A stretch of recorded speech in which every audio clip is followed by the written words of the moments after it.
So once again, I'm out here trying something different. This is a YerfDog electric conversion. I don't have the gearing ratio right, so I don't have a lot of low end torque, but I got a lot of top end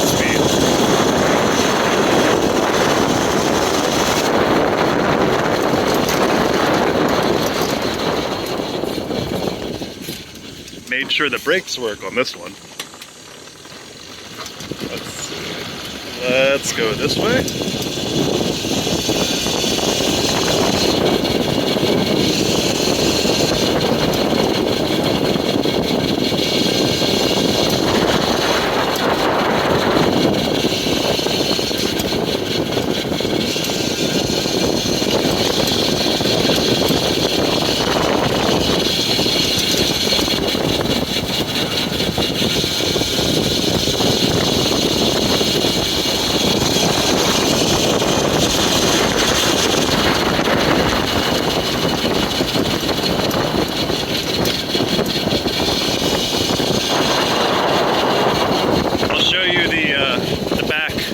Once I get back home.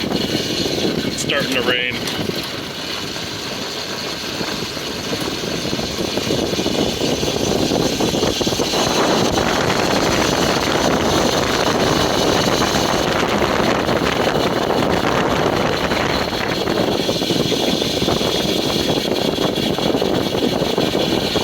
The gearing ratio currently says it goes about 80.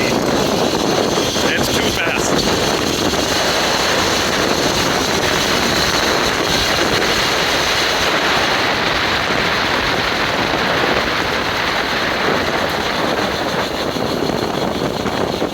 I'm sure you can hear the wind.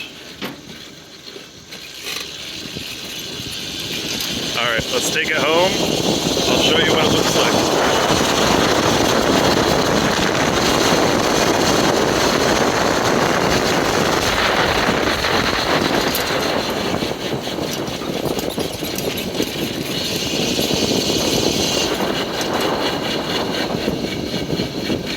It's not really the best first video, but it's something. Alright, pull up here. Just get out and show you real fast. So it's a two-seater. It's a little mocked up right now, but this is the dashboard right here. It's going to go up in the front, obviously, at some point.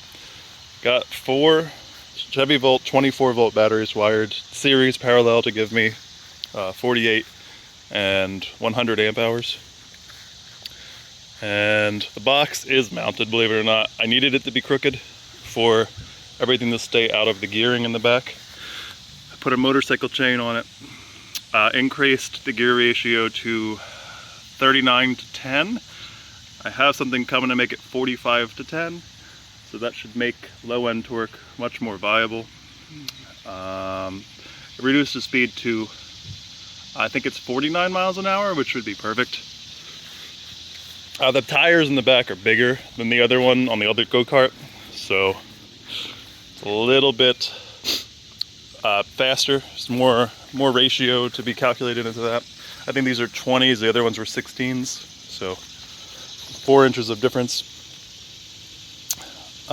Yeah, that's about it. We got 2 motors. Here's one, here's the other. They are coupled together with a 3-inch coupler I got off Amazon. They're using 530 or number 50 chain. I've got kind of a strange setup right now because this is the first run I've ever taken on it. Everything still needs to be secured properly. But the batteries are attached in the way I planned for them to be attached. There's a big ratchet strap going across all of them, holding them down nice and tight. And this is my throttle lever. I wanted to try to keep everything as stock as possible. So everything here can be taken off and an engine can be remounted right to it. I didn't weld anything new. I guess it's not true. I did tack weld a plate here so that if any branches fly up, they won't puncture my batteries. But other than that, I can just be grinded off if I wanted to. It could go right back to a gas engine. I wanted to keep the pedals the same, so that's why I have this weird throttle setup. So I have the throttle here, I'm going to turn it off because it'll move, wired into the original throttle lever at the front, throttle pedal, and I also need to change where I have this hole. I need it a little lower. They'll give me the full range of speed. We actually didn't see the full speed while we were out there because the throttle will only take it about here. It continues to about there. Trying to think if there's anything else. Yeah, so other than that, where the old emergency offline and startup buttons are, they will probably be needed to be modified because I would like an on switch or a light switch or a forward reverse switch, something in those positions. I'd also like my LED display here so we could see what's happening. To figure out how I'm going to do all that. It might not come to fruition the way I'm disguising, but who knows. I like this box. I'd really like to keep it because it's waterproof. I also got to wire up the lights. But for a first run, it goes very fast. Very, very fast. Too fast. It doesn't have any, I'm not going to say it doesn't have any, obviously it gets it moving, but it doesn't have near the low end torque at this point that I really am looking for. So I'm going to get that working. I'll have to give a assembly video soon of how everything goes together and what I had to make this happen. Oh, I guess there is one thing.